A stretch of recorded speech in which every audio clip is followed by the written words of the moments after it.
Good morning friends, आपका स्वागत है हमारे यूट्यूब चैनल ग्लांस एकेडमी पर। आज की इस वीडियो में हम डिस्कशन करेंगे लूसेंट के अंतर्गत मॉडर्न हिस्ट्री, जिसमें चैप्टर नंबर 49 आज हम स्टडी करेंगे। जितने भी नेशनल मूवमेंट से संबंधित आंदोलन और घटनाएं हैं, उनसे संबंधित कोई व्यक्ति इंपॉर्टेंट है, उनसे संबंधित कोई वर्ष इंपॉर्टेंट है, तो उस पर हम चर्चा करेंगे। जो सीधे आपके सीटेट सोशल साइंस के बच्चे जो अगर पेपर दे रहे हैं, या जितने भी वनडे एग्जाम्स हैं, या स्टेट पीसीएस, चाहे वो यूपी, एमपी, बिहार पीसीएस, जो भी आप एग्ज़ाम दे रहे हैं, वहाँ पर लूसेंट से 50 से 60% प्रश्न आपको मिलते हैं। लूसेंट की उपयोगिता अगर आपको देखनी हो तो आप जिस भी फील्ड की तैयारी कर रहे हो, उस फील्ड के पुराने 5 से 6 सालों का पेपर देखिए, आपको सीधा दिखेगा कि उसके मैक्सिमम जीएस के पोर्शन आपके यहीं से पूछे गए हैं। और इसी तरीके से हम पॉलिटी की भी 2 से 3 दिनों में जो है कि हम सीरीज शुरू कर देंगे, या हो भी सकता है कि शुरू हो जाएगी, और उसी के बाद हम ज्योग्राफी की भी पैरेलल इसमें सीरीज चलाएंगे, ताकि आपको एक ही दिन में जो है कि लूसेंट से संबंधित 2 से 3 वीडियो मिल जाए और आप 1 महीने के अंदर लूसेंट को ख़त्म कर सकें जो है कि। चलिए शुरू करते हैं हम अपनी क्लास की। अब शुरुआत करते हैं अपनी क्लास की। तो देखिए यहाँ पे लिखा हुआ है कुछ आंदोलन और घटनाएं हैं जिनके बारे में हम यहाँ पे चर्चा करेंगे, और यहाँ पे उससे समेत कुछ वर्ष लिखे हुए हैं, और यहाँ पे इससे समेत कुछ व्यक्ति भी इंपॉर्टेंट लिखे हुए हैं। तो हम इन सभी चीज़ों को याद करते हुए यहाँ से चलते हुए जाएंगे कि बिना याद किए यहाँ से नहीं निकलना है। आज आपको कसम खा लेनी है कि आज आपको यहीं याद करना है। और ये मैक्सिमम आप लोगों से ऐसा हुआ होगा कि बहुत हल्के प्रश्न लगते हैं और वही गलत हो जाते हैं। ये सब क्यों? क्योंकि कन्फ्यूज़न बहुत होता है। आज हम इसको आपको सिक्वेंस में याद कराते हैं पूरा। चलिए सबसे पहले भारतीय राष्ट्रीय कांग्रेस की स्थापना देख लेते हैं। 1885 में एक अंग्रेज अधिकारी थे ए.ओ. ह्यूम, जिन्होंने बम्बई में की थी। और बंग भंग आंदोलन, जो कि स्वदेशी आंदोलन, जो 1905 में शुरू हुआ बंगाल के विभाजन के पश्चात, तो 1905 में बंगाल के विभाजन के विरुद्ध हुआ।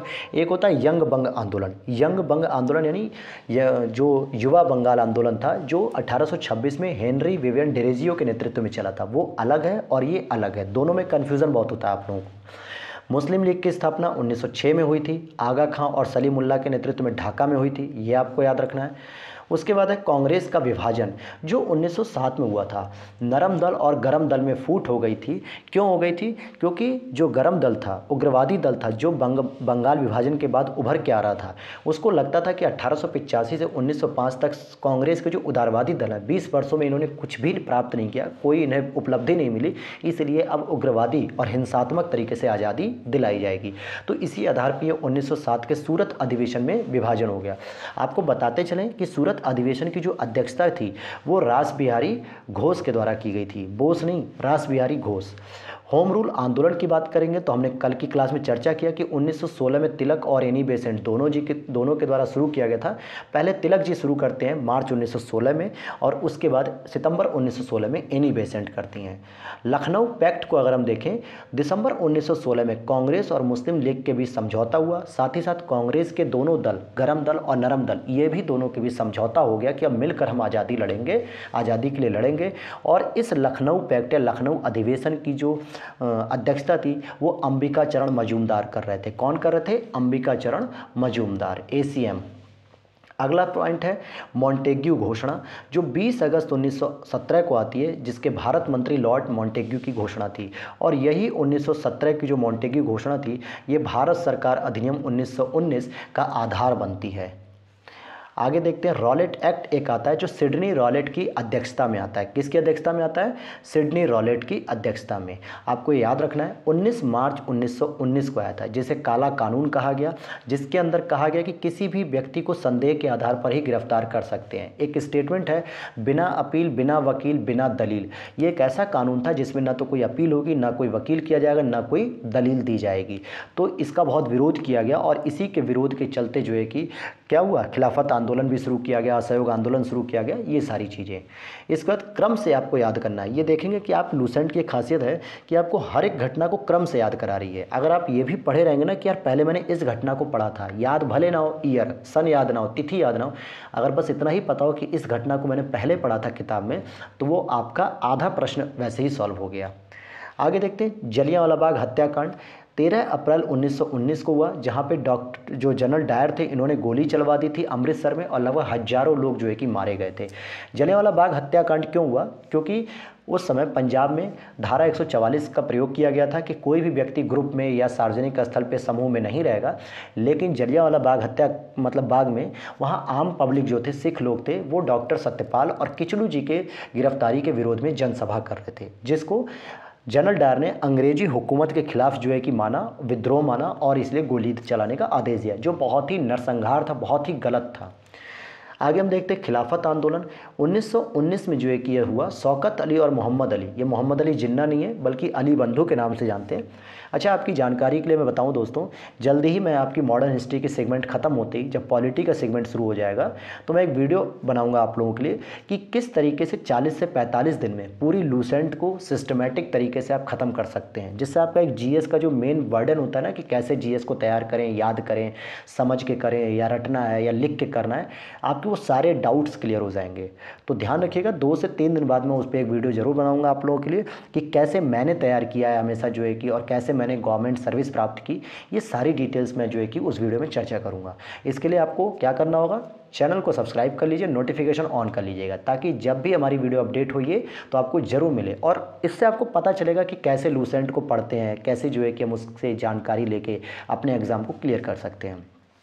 चलिए आगे देखते हैं हम 11 नंबर पे। हंटर कमेटी की रिपोर्ट प्रकाशित हुई थी, यह 28 मई 1920 जो जलियांवाला बाग से संबंधित थी, और एक 1888 के आसपास हंटर कमेटी होती है, वो शिक्षा संबंधित होती है। कांग्रेस का नागपुर अधिवेशन जो दिसंबर 1920 को हुआ था, और इसी नागपुर अधिवेशन में असहयोग आंदोलन का प्रस्ताव पारित किया गया और गांधी जी को इसका नेतृत्वकर्ता के रूप में चुना गया था। आगे देख लेते हैं। फिर असहयोग आंदोलन प्रारंभ किया गया 1 अगस्त 1920 महात्मा गांधी जी के नेतृत्व में, और इसी दिन आपके लाला लाजपत राय जी की तिलक जी की जो है कि मृत्यु हो गई, यानी कि डेथ हो गई, स्वाभाविक मृत्यु हो गई जो है कि बाल गंगाधर तिलक की। और तिलक जो है की मृत्यु हुई थी। चौरी चौरा कांड 5 फरवरी 1922 को हुई थी, जिसकी वजह से असहयोग आंदोलन को स्थगित करना पड़ा। चौरी चौरा कहाँ पे? गोरखपुर जिले में एक थाना है, एक जगह है जहाँ पे क्या था कि थाने में आग लगा दी गई थी क्रांतिकारियों के द्वारा, उपद्रवियों के द्वारा, जिसकी वजह से गांधी जी ने इसको अपनी रणनीति के खिलाफ माना कि मैं हिंसा में विश्वास नहीं करता, अहिंसा मुझे चाहिए, कोई भी धरना प्रदर्शन हो अहिंसात्मक तरीके से होना चाहिए। इसीलिए जो है कि इसके खिलाफ हो गए गांधी जी और असहयोग आंदोलन को स्थगित किया। अगला है स्वराज पार्टी की स्थापना 1 जनवरी 1923 को मोतीलाल नेहरू और चित्तरंजन दास जी के द्वारा हुई।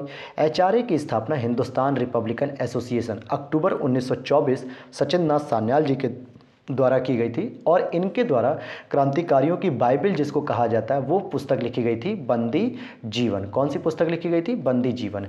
अब आप कहेंगे कि सर इसमें मैक्सिमम पॉइंट तो वो हैं जो हमने कल की वीडियो में देखे थे, तो कोई बात नहीं दोस्तों, आपका यहाँ पे रिवीजन ही हो रहा है और कुछ नई नई घटनाएं मिल रही हैं।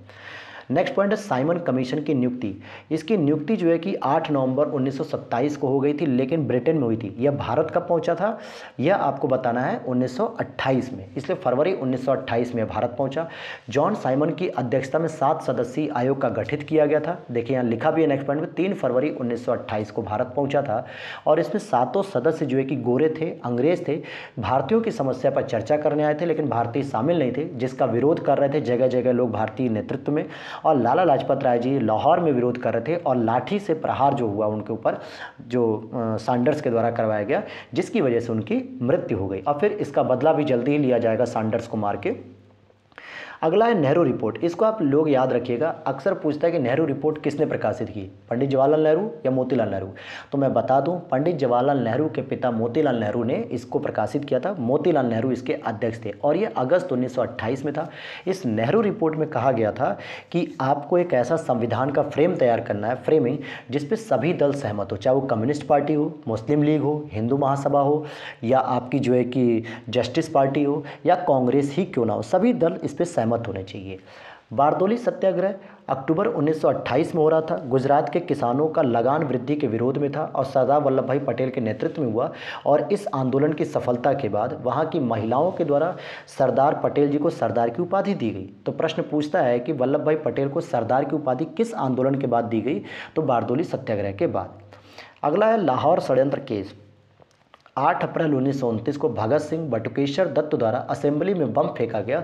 उनका उद्देश्य था कि हमें बहरों को बस सुनाना है, हमें किसी की मृत्यु नहीं करनी है। फिर कांग्रेस का लाहौर अधिवेशन दिसंबर 1929, जिसकी अध्यक्षता पंडित जवाहरलाल नेहरू कर रहे थे। पूर्ण स्वाधीनता का प्रस्ताव रखा गया। रावी नदी के तट पर जो है कि यह अधिवेशन किया गया और वहाँ पर रावी नदी के तट पर रात 12 बजे पंडित जवाहरलाल नेहरू जी ने शपथ ली थी कि हम पूर्ण स्वाधीनता का प्रस्ताव लाते हैं। साथ ही साथ 26 जनवरी को पवित्र तिथि के रूप में घोषित किया गया कि इसी दिन भारत का पहला स्वतंत्रता दिवस मनाया जाएगा। तो 26 जनवरी 1930 को 1930 को पहला दिवस मनाया गया। अगर हम देखते हैं स्वाधीनता दिवस की घोषणा इन्होंने 2 जनवरी 1930 को की थी कि 26 जनवरी को हम इस तिथि को पवित्र रूप से मनाएंगे। अगला है नमक सत्याग्रह। पूछा जाता है आपसे 12 मार्च से शुरू होकर 5 अप्रैल 1930 को जब पहुंचे थे और 6 अप्रैल 1930 को दांडी में नमक इन्होंने बनाया और कानून तोड़ा, नमक कानून, और वहीं से सविनय अवज्ञा आंदोलन की शुरुआत मानी जाती है। 6 अप्रैल 1930 को सविनय अवज्ञा आंदोलन की शुरुआत मानी जाती है। प्रश्न कई बार पूछा गया है कि सविनय अवज्ञा आंदोलन की शुरुआत कहाँ से हुई, दांडी से हुई या साबरमती आश्रम से हुई, या 12 मार्च को हुई या 6 अप्रैल को। तो भाई साबरमती आश्रम से तो 12 मार्च को निकले थे गांधी जी 72 लोगों के साथ। जब वो लोग 6 अप्रैल को दांडी के तट पर पहुंचते हैं और वहाँ जो है कि नमक बनाते हैं और कानून तोड़ते, तभी माना जाता है कि सविनय अवज्ञा आंदोलन शुरू हुआ है। 3 गोलमेज सम्मेलन हुए थे, जिसमें पहला गोलमेज सम्मेलन था 12 नवंबर 1930 को, जिसकी अध्यक्षता प्रधानमंत्री के जो थे मैकडोनाल्ड, इनकी अध्यक्षता में लंदन में आयोजित किया गया। इसी दौरान गांधी इरविन समझौता हुआ जो 4 मार्च 1931 को हुआ और महात्मा गांधी और वायसराय इरविन के मध्य यह समझौता संपन्न हुआ और सविनय अवज्ञा आंदोलन को स्थगित करने की घोषणा की गई। इस सम्मेलन को या इस समझौते को सरोजनी नायडू ने 2 महात्माओं का सम्मेलन कहा है। क्या कहा? 2 महात्माओं का सम्मेलन भी कहा है। आगे देखते द्वितीय गोलमेज सम्मेलन 7 दिसंबर 1931 को गांधी जी ने सम्मेलन में भाग लिया, अर्थात कांग्रेस की तरफ से। इसी दौरान कम्युनल अवार्ड सांप्रदायिक पंचाट लेके आया जा रहा था, रैमजे मैकडोनाल्ड प्रधानमंत्री थे उनके द्वारा, और इसमें क्या था कि SC ST को भी पृथक नेतृत्व प्रदान किया गया था, पृथक प्रतिनिधित्व, जिससे भारत का विभाजन दिख रहा था कि भारत में जातीय स्तर पे, क्षेत्रीय स्तर पे, धार्मिक स्तर पे कितना विभाजन करने का प्रयास किया जा रहा है, जिसके खिलाफ में गांधी जी पूना पैक्ट यानी यरवदा जेल में जो हुआ उसी समय जो है कि धरने पे बैठे और फिर अंबेडकर और गांधी जी के बीच एक समझौता हुआ कि सांप्रदायिक पंचायत में दलितों के लिए जो प्रांतीय विधानसभा में पृथक निर्वाचन प्रणाली दी जा रही है उसे समाप्त किया जाएगा और उनके लिए 71 के बदले 148 स्थान सुरक्षित रखे जाएंगे। तो ये 24 सितंबर 1932 को हुआ था। इंपॉर्टेंट पॉइंट है। तीसरा गोलमेज सम्मेलन हम देखते हैं तो तीसरा गोलमेज सम्मेलन 17 नवंबर 1932, इसमें कांग्रेस ने भाग नहीं लिया था, लेकिन तीनों ही गोलमेज सम्मेलन 1930, 1931, 1932 इन तीनों में ही दलितों की तरफ से जो है कि अंबेडकर साहब ने भाग लिया था। आगे देख लेते हैं हम। कांग्रेस सोशलिस्ट पार्टी का गठन हमने कल पढ़ा था। मई 1934 में जयप्रकाश नारायण, मीनू मसानी और SM जोशी के द्वारा किया गया था। NM जोशी होगा यहाँ पे, नारायण मल्हार जोशी। फॉरवर्ड ब्लॉक की स्थापना 1 मई 1939 को सुभाष चंद्र बोस जी के द्वारा की गई। मुक्ति दिवस 22 दिसंबर 1939 को, जिस समय कांग्रेस ने द्वितीय विश्व युद्ध में शामिल होने के कारण, यानी जो ब्रिटिश ने भारत को द्वितीय विश्व युद्ध में शामिल कर दिया बिना भारत की रजामंदी के, इसी के खिलाफ होकर कांग्रेस ने 6 मंत्रिमंडल, मतलब जो 6 प्रांतों में इनकी सरकार थी 1937 के चुनाव द्वारा, वहां से इन्होंने त्यागपत्र दे दिया और इसी को मुस्लिम लीग ने कांग्रेस मुक्त भारत के रूप में मनाया, यानी कि मुक्ति दिवस। वहीं पाकिस्तान की भी मांग करने लगे थे लोग 24 मार्च 1940 को मुस्लिम लीग के लाहौर अधिवेशन में, और इसकी अध्यक्षता किसने की थी? मोहम्मद अली जिन्ना ने की थी। वहीं अगस्त प्रस्ताव लेके आया जाता है 8 अगस्त 1940 को वायसराय लिन लिथगो के द्वारा। यह कहा जाता है कि भाई हम आपको डोमिनेंट स्टेट्स देंगे, आप हमें द्वितीय विश्व युद्ध में सहायता करिए, क्योंकि ब्रिटिश की स्थिति द्वितीय विश्व युद्ध में बहुत कमजोर हो रही थी। आगे देख लेते हैं। क्रिप्स मिशन का प्रस्ताव फिर मार्च 1942 में आता है और स्टैफोर्ड क्रिप्स होता है। इसमें सबसे पहले संविधान सभा के बनाने का प्रस्ताव दिया गया था, लेकिन संविधान सभा का गठन कैसे होगा, ये सारी बातें कैबिनेट मिशन में मिलेंगी 1946 में। ये इसकी खास बात है। और आगे देखते हैं, भारत छोड़ो का प्रस्ताव 8 अगस्त 1942 को महात्मा गांधी जी ने जो है कि शुरू किया। शिमला सम्मेलन, अगर हम इसको देखें, शिमला सम्मेलन 25 जून 1945 में लॉर्ड बेवेल, जो उस समय गवर्नर जनरल थे, यहाँ के वायसराय थे, उनके द्वारा सभी राजनीतिक दलों का सम्मेलन बुलाया गया था ताकि गतिरोध समाप्त किया जा सके। और इससे पहले 1944 में C राजगोपालाचारी फॉर्मूला लाया गया था, जिसमें मुस्लिम लीग और कांग्रेस के बीच में संवैधानिक गतिरोध को समाप्त करने का प्रयास किया जा रहा था। तो यह भी प्रश्न पूछता है कि सी राजगोपालाचारी कब आया फॉर्मूला, 1944 में आया, किस संबंध में आया था, तो कांग्रेस और मुस्लिम लीग के बीच में संवैधानिक गतिरोध को समाप्त करने के लिए आया था। आगे देख लेते हैं हम। नौसेना का विद्रोह 18 फरवरी 1946 को किया गया था। आईएनएस तलवार नाम के जहाज पर किया गया था सैनिकों के द्वारा बंबई में। प्रधानमंत्री एटली की घोषणा क्या थी कि हम जल्दी से जल्दी 1948 जून 1948 से पहले हम भारत को आज़ाद कर देंगे। यह घोषणा 15 मार्च 1946 को की गई कि भारत को स्वतंत्र करने का आश्वासन दिया गया। वहीं कैबिनेट मिशन आया भारत में। कैबिनेट मिशन योजना का प्रकाशन 16 मई 1946 को हुआ। 24 मार्च 1946 को जो है कि कैबिनेट मिशन भारत पहुंचा, जिसमें 3 सदस्य थे, पैथिक लॉरेंस, स्टैफर्ड क्रिप्स और एबी अलेक्जेंडर। ये वही क्रिप्स हैं जो क्रिप्स मिशन के रूप में 1942 में भारत आए थे। इसके बाद है आपका प्रत्यक्ष कार्रवाई दिवस, जो 16 अगस्त 1946 को मुस्लिम लीग के द्वारा किया गया था, और इसमें कहा गया था कि हम लड़ कर लेंगे लेकिन लेकर रहेंगे पाकिस्तान, क्योंकि कैबिनेट मिशन ने 1946 में स्पष्ट रूप से कह दिया कि भाई भारत का विभाजन नहीं हो सकता। इन्होंने देसी रियासतों को भी जो है कि अलग होने के लिए कहा जरूर था, लेकिन पाकिस्तान जैसे मांग को अस्वीकार कर दिया था। आगे अंतरिम सरकार की फिर स्थापना भी इन्होंने करवाई। 2 सितंबर 1946 को जब अंतरिम सरकार बनी तो नेहरू प्रधानमंत्री बने और मुस्लिम लीग के सबसे प्रमुख सदस्य लियाकत अली, उनको वित्त मंत्रालय दिया गया। माउंटबेटन योजना 3 जून 1947 को थी। हम आगे अंतरिम सरकार के बारे में सभी मंत्रालय पदों को पढ़ेंगे, क्योंकि अक्सर प्रश्न में पूछा जाता है आपसे कि किसको कौन सा पद दिया गया था, आज भी प्रश्न में पूछा जाता है। माउंटबेटन योजना, जिसको डिकी बर्ड योजना, मनबाटन योजना या 3 जून का प्लान कहा जाता है, 3 जून 1947 को वायसराय माउंटबेटन ने भारत विभाजन की योजना रखी थी, जिसमें भारत और पाकिस्तान नाम से 2 नए स्वतंत्र राष्ट्र बनेंगे। इसके पश्चात क्या होता है कि स्वतंत्रता की प्राप्ति 15 अगस्त 1947 को होती है, भारत स्वतंत्रता अधिनियम के द्वारा होती है, और भारतीय गणतंत्र की स्थापना होती है 26 जनवरी 1950 को। गणतंत्र की स्थापना इतनी लेट क्यों हुई? क्योंकि संविधान बनाने में जो भी 2 से 3 वर्ष का समय लगा, और जब राष्ट्रपति यानी किसी देश का सर्वोच्च व्यक्ति जनता के द्वारा चुना जाता है तो उस देश को गणतंत्र कहते हैं। और राजेंद्र प्रसाद 26 जनवरी 1950 को पहले राष्ट्रपति बनते हैं।